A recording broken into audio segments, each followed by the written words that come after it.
Salut et bienvenue à l'émission Zoothérapeutiquement atypique. Mon nom est Magali Tivierge et je suis zoothérapeute et accompagnée de Jessica Jacques, zoothérapeute et éducatrice spécialisée de même. Et nous sommes le Centre L'Empreinte du Bonheur. Nous, notre mission, c'est de soutenir et aider les gens à devenir la meilleure version d'eux-mêmes, un coup de patte à la fois. Au cours des émissions, vous en apprendrez davantage sur nos animaux partenaires, mais aussi sur l'intervention assistée par l'animal. Et nous aborderons aussi le sujet des personnes neuroatypiques, en fait, qui ont autant des super-pouvoirs que des grands défis dans leur quotidien. Puis comment par la zoothérapie et la mise en relation avec l'animal dans un contexte particulier, on est capable d'apporter des outils à la personne pour lui permettre d'évoluer à sa façon. Toi, Magali, qu'est-ce que ça t'apporte dans ta vie, la zoothérapie? La zoothérapie, ça m'apporte beaucoup de choses. Moi, j'ai appris récemment que oui, j'étais neuroatypique. En fait, ce que c'est la neuroatypie, c'est juste qu'on fonctionne différemment. On va penser différemment, on va vivre nos émotions différemment, puis on va entrer en relation avec les gens d'une façon différente aussi. En fait, à 37 ans, j'ai appris que j'avais une douance, un TDAH, puis ça apporte son lot d'anxiété puis de stress.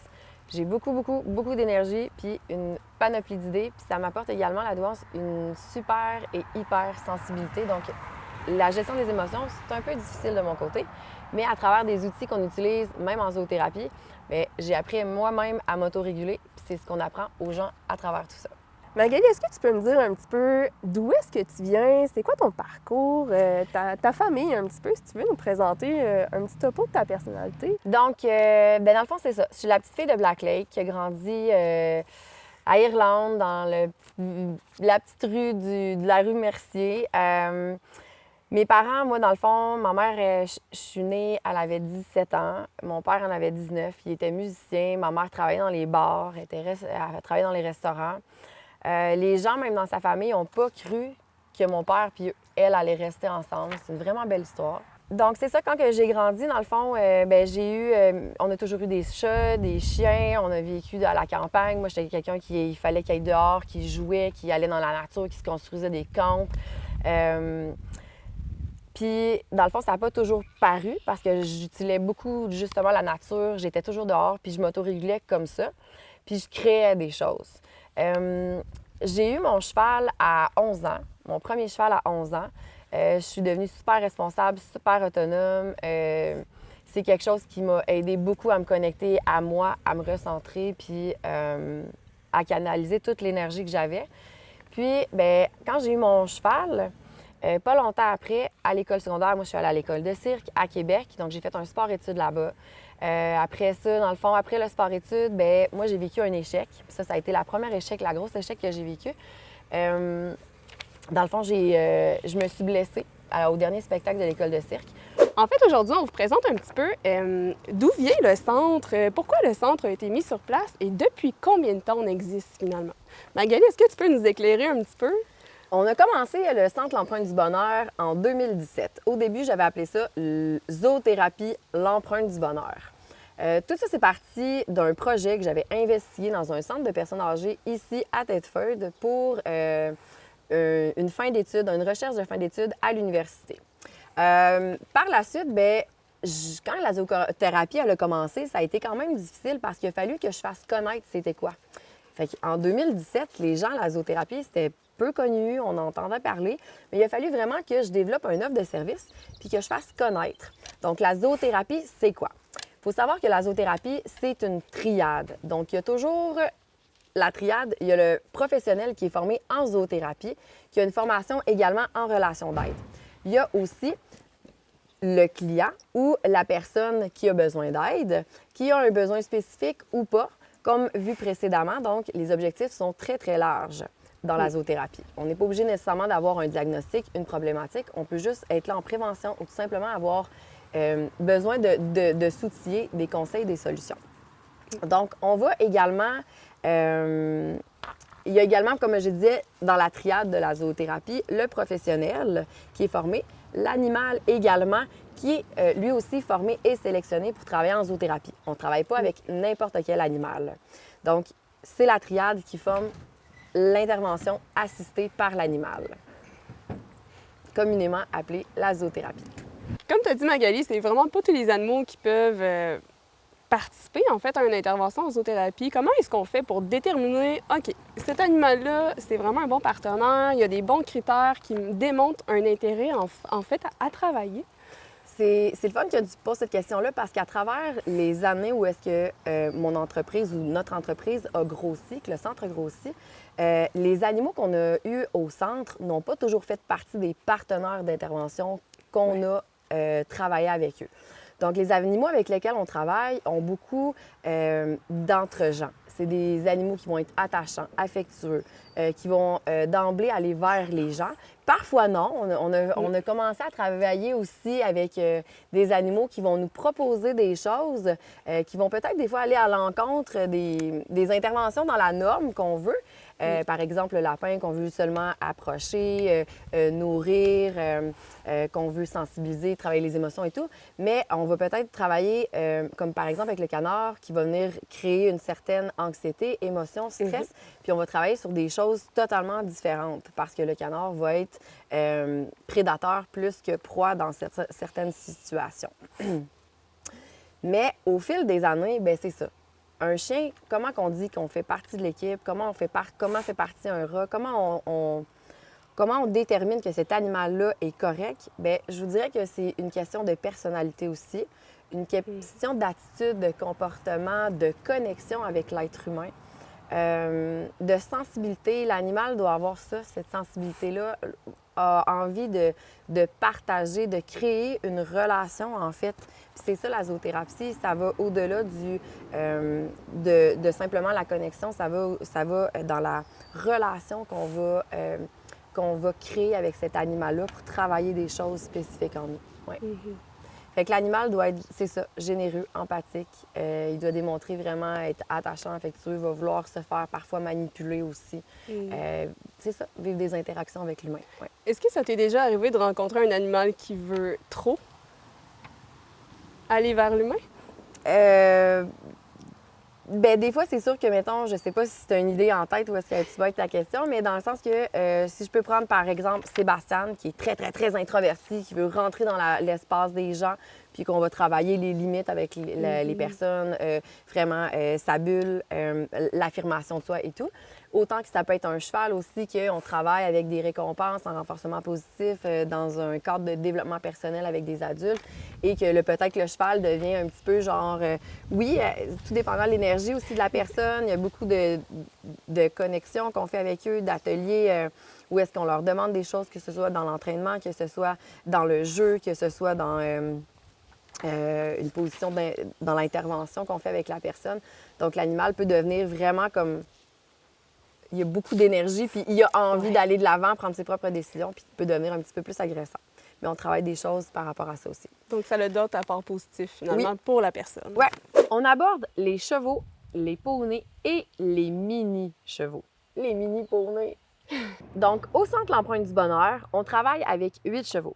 On a une jument, peintre, Moon, qui fait de la selle, qui travaille en développement personnel avec nous, puis qui fait plusieurs programmes avec les enfants.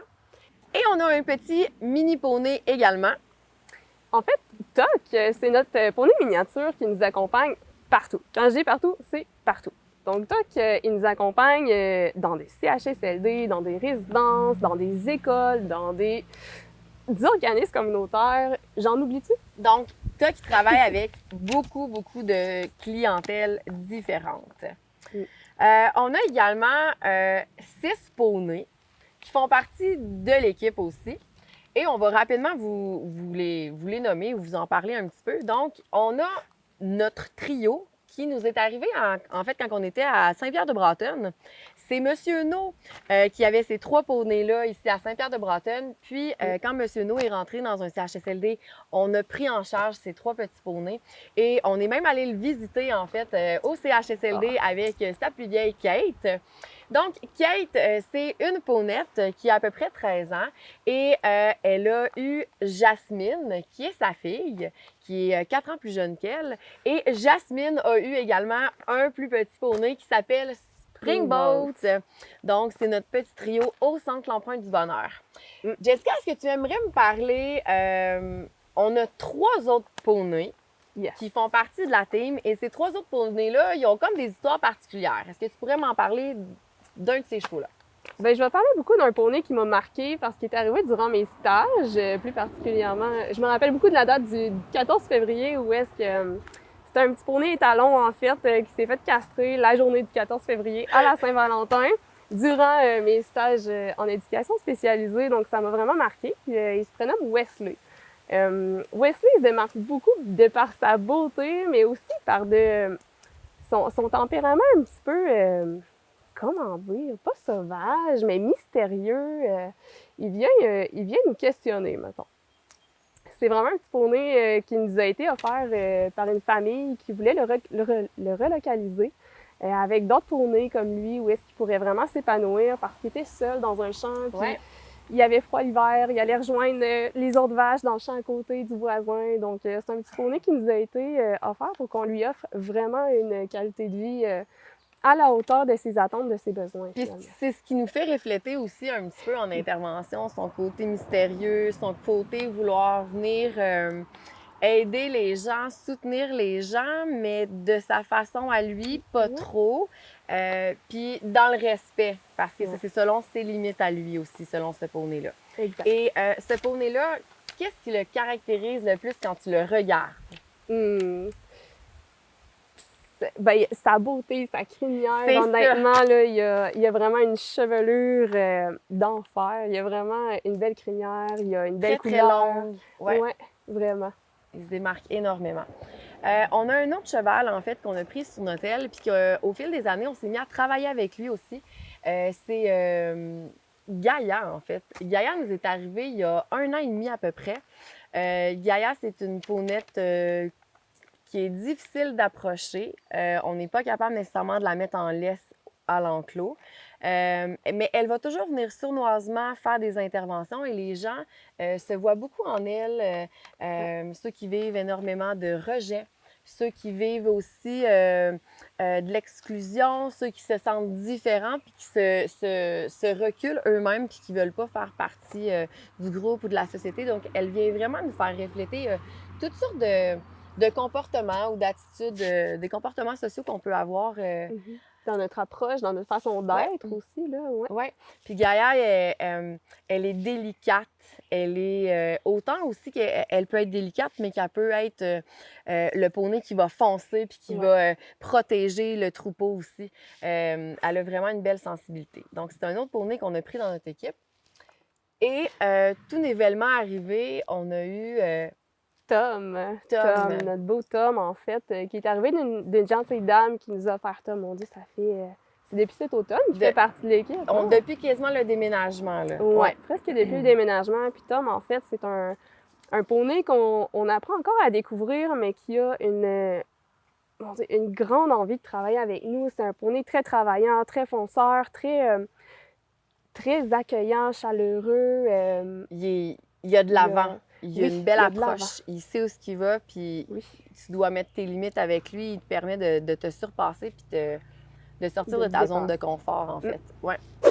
Aujourd'hui, on va vous présenter les différents rôles des chiens de travail, en fait, qu'on côtoie autant dans notre travail que dans notre quotidien à tous les jours. Donc, on parle du chien de zoothérapie, du chien d'assistance, du chien de soutien émotionnel, du chien de compagnie et on va vous présenter nos 4 partenaires d'intervention. On va commencer par aborder le chien de zoothérapie. C'est quoi ses fonctions, Jessica? En fait, le chien qui est partenaire en zoothérapie va vraiment avoir des fonctions qui sont multiples, qui vont venir répondre aux multiples besoins, à différents besoins chez une clientèle. Donc, il va venir rassurer, il va venir nous aider à faire de la prévention, à éduquer les gens. Il va venir, sensibiliser, développer certaines compétences aussi avec l'animal. Donc, le chien d'intervention en zoothérapie va accompagner le professionnel en relation d'aide qui est formé à travailler et soutenir pour participer à différents objectifs spécifiques. Donc, tout est dans le cadre d'un plan d'intervention qui est dûment, préalablement préparé avec l'intervenant. L'intervenant va d'ailleurs être aussi formé, je crois, au niveau du bien-être animal. Oui, parce que le chien de zoothérapie, il faut se le dire, au cours de la journée, il faut respecter son rythme. Dans la journée, mon chien, que voici ici, bien, il y a un horaire spécifique. Donc, il ne travaillera pas nécessairement 5 heures ou 6 heures comme un humain le ferait. Un chien va travailler 1 heure, puis il va peut-être en ressentir déjà la fatigue physique et la fatigue mentale. Il va avoir de la misère à se concentrer, il va fermer les yeux, il va vouloir se reposer, il va peut-être avoir besoin de s'abreuver, nourriture et de se couper un petit peu des stimuli extérieurs. Le chien, comme tu disais, au niveau de son bien-être aussi, bien, il va falloir regarder ses besoins. C'est ce que je parlais au niveau boire, manger, se reposer. Donc, au niveau de ses besoins, aller faire ses besoins extérieurs. C'est ça, c'est de voir de répondre à ses besoins, comme tu disais, puis de veiller à aller avant et après, dans le fond, faire ses besoins pour veiller à son bien-être. Exact. Tout au niveau de ses vaccins aussi, tout au niveau de ses vermifuges, de son besoin, justement. Au niveau des soins personnels aussi, la coupe de griffes, on va parler au niveau du poil, le pelage. On connaît avec nos grands chiens, ça fait beaucoup de pertes de poils. Là. Oui, quand on rentre dans les milieux, bien, on veut que ça soit bien brossé, on veut qu'il y ait les surplus de poils, qu'il y en ait moins pour que ça reste moins sur les vêtements, dans les couvertures, sur les objets. Puis on peut parler aussi, tu me parlais des vaccins et tout ça, puis ça me fait penser on parle beaucoup de zoonoses dans le métier. Les zoonoses, oui, comme tu mentionnes, en fait, c'est des maladies qui sont transmissibles à l'être humain. Donc, ton chien, bien, comme par exemple la leptospirose, c'est une zoonose que ton chien peut attraper. C'est une maladie transmissible à l'homme et c'est une maladie que si ton chien boit dans un cours d'eau, bien, il peut attraper la bactérie, il développe la maladie de la leptospirose et il peut la transmettre à son humain et toi, tu peux être pris avec cette maladie-là. Oui, c'est ça, qui est incurable. Donc, voilà. Fait que c'est toutes des choses qu'il faut voir par rapport à, justement, le vaccin de la lime, le vaccin contre la rage. On parle du vaccin de la toux de chenille et les vaccins de base. En fait, le chien de zoothérapie va surtout être formé selon ses forces, selon qu'est-ce qu'il aime, ses intérêts, finalement, pour aller répondre à justement, comme Magali l'a dit tantôt, répondre à des besoins ciblés avec l'intervenant. Donc, il va répondre avec une clientèle auquel il va être à l'aise, mais en majorité du temps, Magali, nos chiens sont capables de répondre à plusieurs environnements, je crois. Oui, bien dans le fond, les chiens, ils ont un entraînement, ils sont formés pour rentrer dans plusieurs environnements stimulants, entre autres. Que ce soit dans les résidences de personnes âgées ou est-ce que parfois on a des gens qui vont crier, qui vont se désorganiser quand on parle d'Alzheimer, de démence. On a des troubles neurocognitifs. Quand on va rencontrer des clients qui sont atteints du spectre de l'autisme sévèrement atteints. Donc, on va avoir des cris, on va pouvoir avoir des gens qui vont frapper, que c'est inconsciemment, mais c'est des réactions qu'on va être apte à devoir interagir avec. Bienvenue à l'épisode Zoothérapeutiquement atypique. Pour notre nouvel épisode, on aborde le TDAH. Mais qu'est-ce que c'est? C'est quoi le TDAH? C'est 4 grandes lettres qui veulent dire quand même bien des choses. Puis on va pouvoir les décortiquer, en fait. Parce que c'est ça qui est un petit peu stressant. C'est plein de lettres collées ensemble, puis qui veulent dire beaucoup de choses, puis on ne sait pas trop ce que ça veut dire. Donc, le T, trouble, D, déficit, A pour attention et le H pour hyperactivité. Mais c'est pas tout le monde qui ont toutes ces lettres-là. On rencontre aussi des gens qui vivent avec le TDA aussi, qu'on connaît, et qui vivent sans l'hyperactivité. C'est pas tout à fait la même situation, le même contexte. On vous explique. En fait, le TDAH, avec ou sans hyperactivité, donc avec ou sans le H, c'est un problème neurodéveloppemental qui peut entraîner des difficultés à moduler, en fait, les idées, les émotions, les comportements et les gestes. Donc ici, on parle un petit peu d'un défaut d'inhibition. On a de la difficulté, en fait, les gens qui vivent avec un TDAH vont avoir de la difficulté à faire fi de tout ce qui se passe dans leur environnement, et à faire fi aussi de leurs émotions, des situations qui vont se passer autour, de comment ils vont se passer à l'intérieur. Donc, ils vont être un peu plus en hyper-réactivité émotionnellement face à différents changements, différentes situations. On va voir de l'impulsivité. On va voir, oui, de l'inattention. Tu vas être en train de me parler. Des fois, c'est pas parce que j'écoute pas. Des fois, j'écoute. Mais des fois, j'écoute pas. J'ai besoin de m'auto-réguler différemment. Ça touche environ combien de personnes, le TDAH? Ça touche environ de 5 à 8 des gens.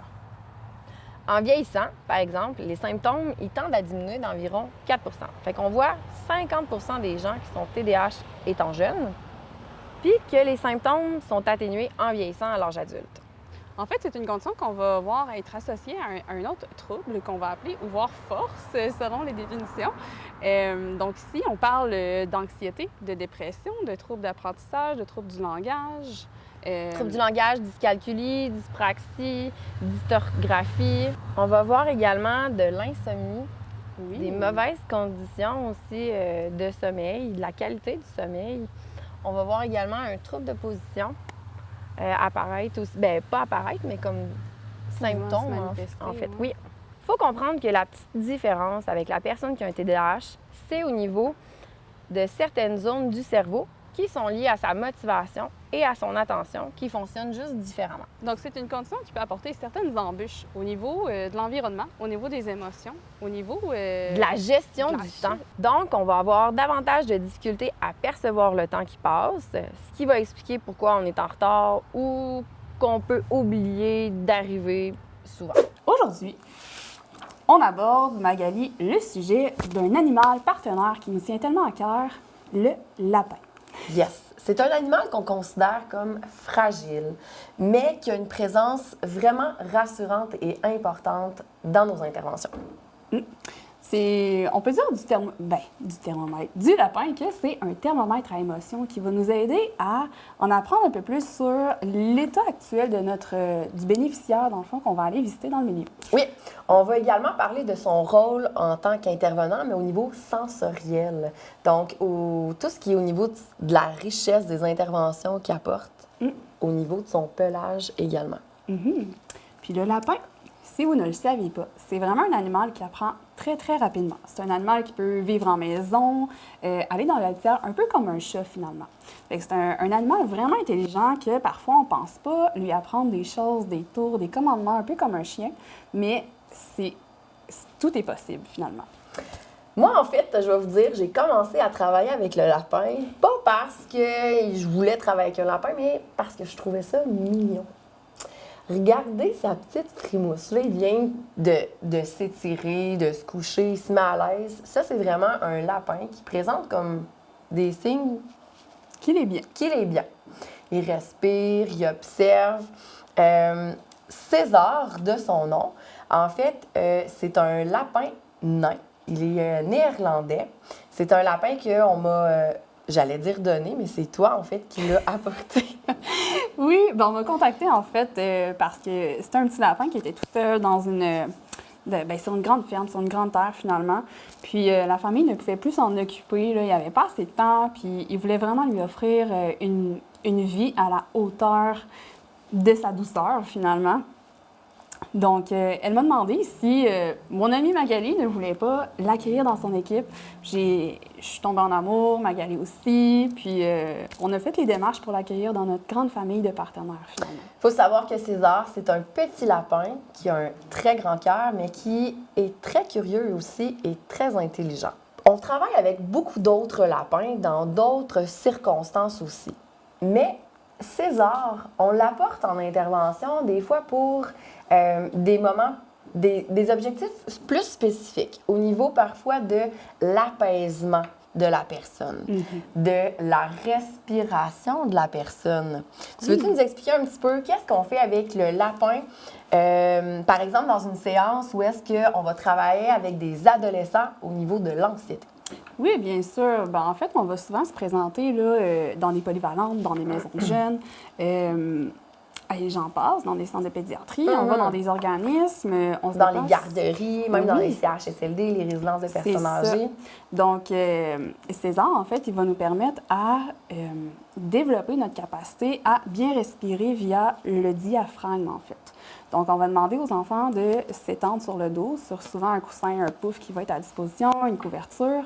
Puis, on va aller déposer, en fait, le lapin directement sur son ventre. Donc là, on va vraiment pratiquer l'exercice de respirer, mais pas par le torse. pas par le torse, mais bien par le ventre pour permettre au diaphragme de s'ouvrir, ce qui va vraiment créer un relâchement musculaire. Donc, ici, on apprend aux enfants à bien respirer pour faire face aux situations stressantes, anxiogènes. On parle d'examen, on parle peut-être des conflits familiaux aussi parfois, des conflits avec les amis, de prendre une bonne respiration avant d'agir ou de confronter peut-être parfois aussi. D'apprendre à mieux gérer ses émotions, en fait, puis de canaliser tout ça.